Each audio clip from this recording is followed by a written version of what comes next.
What is up, guys? Dre Bravo back with another video.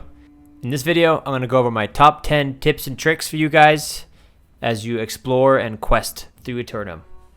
So if you're watching this video, you have probably seen other videos that go over other top 10 tips and tricks or top 10 things you need to know before you play. And because of that, I tried to pick 10 things that you have not heard yet, and hopefully I accomplished that. So let's get into it. The first tip is to buy your desired weapon from the trading post. When you begin your journey in Aeternum, you start in one of the 4 starting areas. And in these starting areas, you begin to loot weapons that you can equip and use. And so if you go into New World and you want to use the Fire Staff and the Rapier, there's a good chance you probably don't find one of those in the starter zone. So when you get to your first settlement, I would recommend buying a cheap weapon off of the trading post and begin leveling with that, because if you don't get one in the starting zone, you're going to be behind. You're going to be behind the competition in terms of weapon level. And if you have your PvP flagged on, this is definitely important, and you want to be getting those skills and passives as fast as you can. The second tip will only pertain to a few of you, but if you are PvP flagged, I recommend leveling with a PvP oriented build. As soon as you choose a faction, you can flag for PvP, and this means other players and other factions can attack you if they are also PvP flagged. And there's a lot of leveling builds that don't necessarily do that well in PvP situations. So if you're PvP flagged, I would go for those PvP builds. Even though it will slow you down during questing, it will be very handy if you run into people. You have a much better chance of taking them down in the open world. So tip number 3 is especially important for the crafters, and it is to not ignore your refining professions. So refining professions like smelting and woodworking allow you to create higher level refining materials that you'll need for higher level crafting. And at 200 crafting, you will need a lot of these resources, and you can only make them when you have a high refining level. So I highly recommend it. Do not buy refining materials off of the trading post, because you need the levels for the high level crafting gear. So the fourth tip is to level with friends, or to level with people that you meet in the game so you guys can trade gear. If you're planning on playing with someone and you guys don't spawn in the same starter zone, that's okay. You can meet up pretty quickly. Maybe around level 10, you guys can meet in the same zone. And the reason that leveling with friends is important is because if you guys are leveling with different weapons and are trying to stat in different attributes, like someone's doing dex and another guy's doing intelligence, then that doubles your chance of finding gear that will be very beneficial to you. So for instance, if you're running Fire Staff and your buddy's running Sword and Shield, and he loots a super rare helmet with 9 intellect, he doesn't need it. He can sell it if he wants, but if he's a good friend, he'll give it to you and you can use it. So and vice versa. And so it just increases your chance of getting good gear, and you can actually level faster with people. So I highly recommend that. The fifth tip will be for not only the crafters, but for the people who plan on crafting late game. And that is to hold on to gathering and crafting gear. Guys, this is super important. There will be gear that you find that will buff a certain crafting, gathering, or refining profession. Like this lumberjack hat. This has reinforced logging luck that increases your luck while logging by 3.8%. And this attribute, or this bonus, can be on every piece of gear. So you can be going crazy in the lumberjack gear and you're going to chop trees with 20% luck, and you get, this is incredibly important. And when you get higher levels and you start needing pretty rare resources from gathering, these will come into handy. Trust me on that.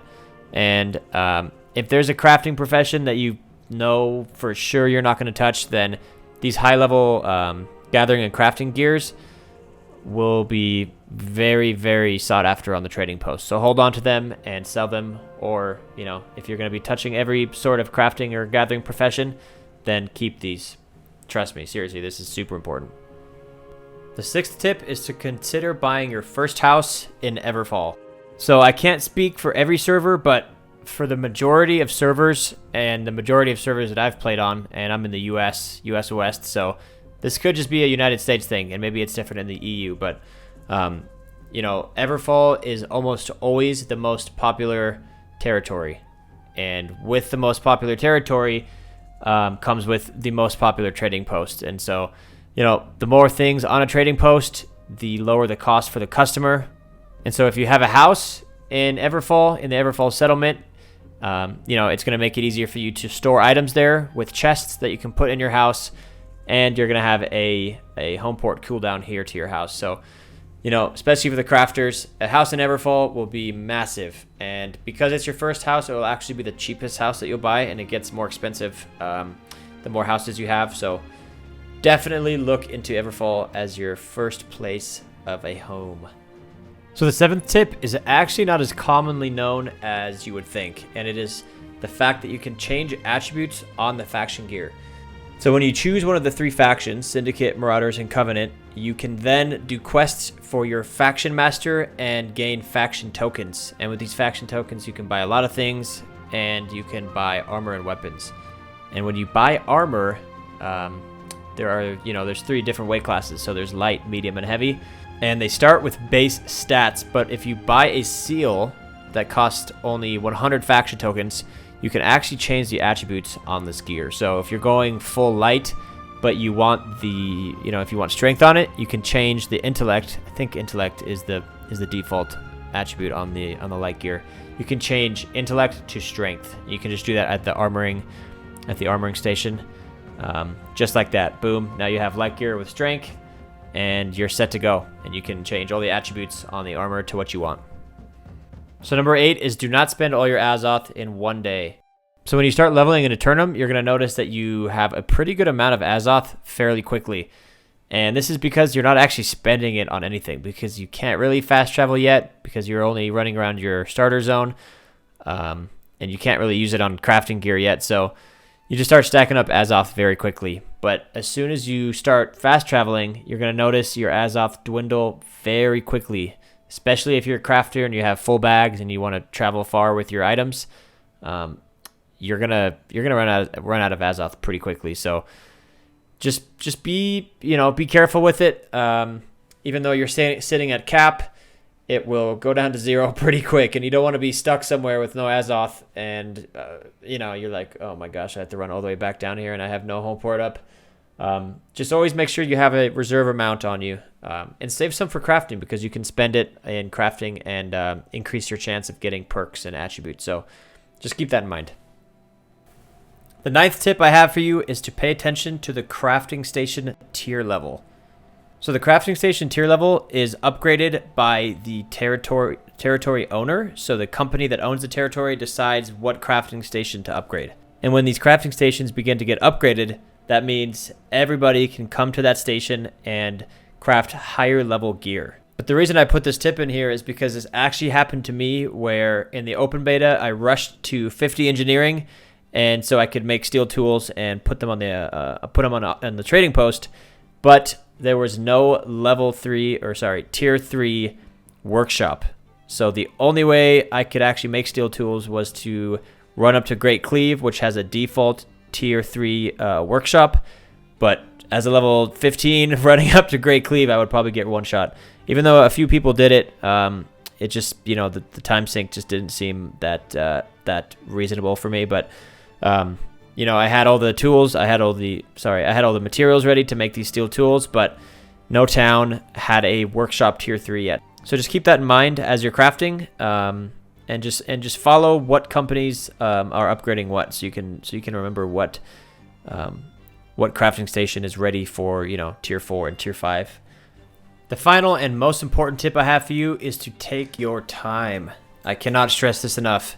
I've played many MMOs over the years, and I have, a few times made the mistake where I just want to rush to max level, screw the leveling experience. I just want to get there and start raiding or doing some in-game content. And every single time I've done that, I've always looked back and regretted rushing the experience. And especially in New World, where the world is so beautiful, the soundtrack is amazing. Just take your time with it. Be slow, enjoy everything, enjoy the little things, enjoy crafting as you're leveling. Don't just rush to 60 so you can get to endgame. You want to enjoy this as much as you can. So take your time with it, because first chances do not happen again. Thank you so much for watching, guys. I am enjoying making these videos so much. I hope that you I hope that you guys are enjoying them as much as I enjoy making them, and hopefully you found a couple tips in here that you haven't heard. Maybe all of them you haven't heard, but I doubt that if you've seen all the top 10s. But you know, hopefully there's a few things in here that will help you, you know, just enjoy your experience more. And look forward to it, guys. This game comes out in 2 days from me posting this. It's the 26th today, so it comes out in 2 days. And I'm so friggin' pumped. And I can't wait to just create a character that will not have to get deleted again. Thank you guys for watching again. I do make content on TikTok, and I will be live streaming this. I'll be live streaming the release on the 28th. I'll be probably turning my stream on maybe an hour before release and hanging out. So come check it out, guys. I look forward to it, and thank you so much. I'll see you in the next one.